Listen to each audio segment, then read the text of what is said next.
Halo, assalamualaikum warahmatullahi wabarakatuh. Ketemu lagi dengan Bagus John Maulana SKM dalam video tutorial program kecacingan.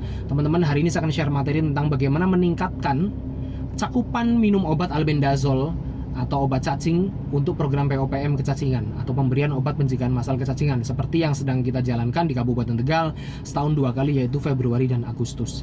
Kenapa saya bikin materi ini? Karena selama ini kita laporan hasil POPM kecacingan sekian persen, lebih dari 95% memenuhi target. Itu ternyata baru melukiskan bagaimana kita mendistribusikan obat. Kita menyampaikan obat tersebut ke sasaran, belum melukiskan tentang apakah obat tersebut benar-benar diminum atau tidak. Nah, diminum atau tidaknya ini kita tidak memonitor dan tidak melaporkan. Tentunya kegiatan POPM seperti ini tujuan utamanya adalah benar-benar diminum, ya kan? Nah, lalu bagaimana nih? Nah, saya ada tips bagaimana meningkatkan cakupan obat tersebut memang benar-benar diminum oleh sasaran. Yang pertama, tentukanlah waktu minum obat. Nah, ini penting karena aturan minum obat albendazole harus diminum dalam kondisi perut ada isinya atau habis makan. Asumsinya adalah 2 jam setelah makan, alias postprandial gitu ya. Artinya setelah kita makan, misalkan asumsinya anak SD atau anak MI atau TK PAUD atau posyandu, itu kalau sarapan pagi misalkan setengah 7, maka at least atau setidaknya atau maksimal adalah jam setengah 9 kita memberikan obat cacing tersebut. Artinya asumsinya dalam kondisi 2 jam setelah makan atau postprandial ini perut dalam kondisi bukan dalam kondisi asam tapi ada isinya. Seperti itu karena aturan main dari obat cacing tersebut. Karena kalau tidak diberikan pada setelah makan, maka mungkin akan timbul efek samping seperti gangguan pencernaan, mual muntah dan sebagainya. Oke, itu yang pertama. Yang kedua, tentunya kita memberitahu dulu kepada murid tersebut atau kepada wali muridnya bahwa akan diadakan minum obat cacing bersama pada hari A. Maka anak-anak diwajibkan sarapan terlebih dahulu. Ini penting.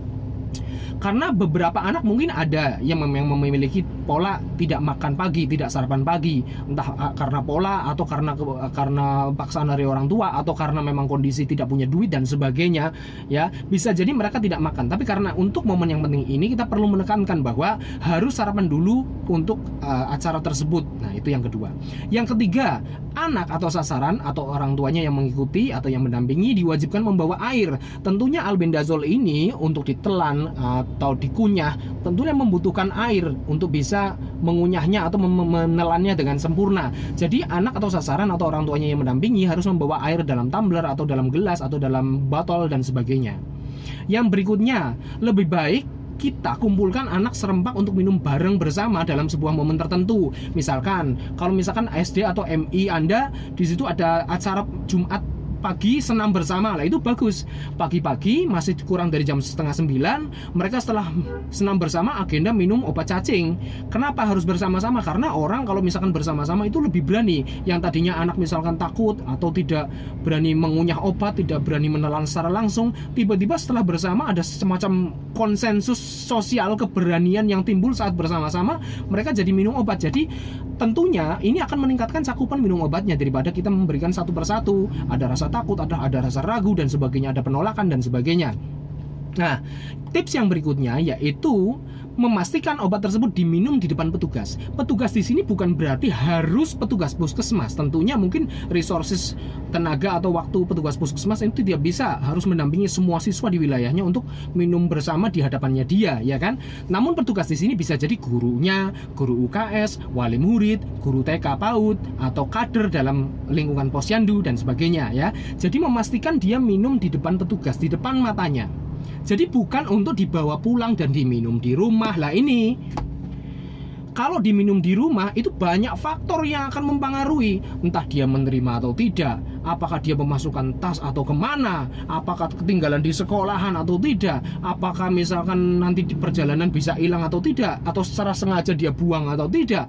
Setelah ke rumah, apakah disampaikan kepada orang tuanya atau tidak, apakah masih di baju, kecuci dan sebagainya. Itu ada fakta tersebut kejadian seperti itu. Atau di rumah mungkin sama orang tuanya malah tidak disupport, malah dibuang dan sebagainya. Ya kan? Banyak sekali faktor yang mempengaruhi.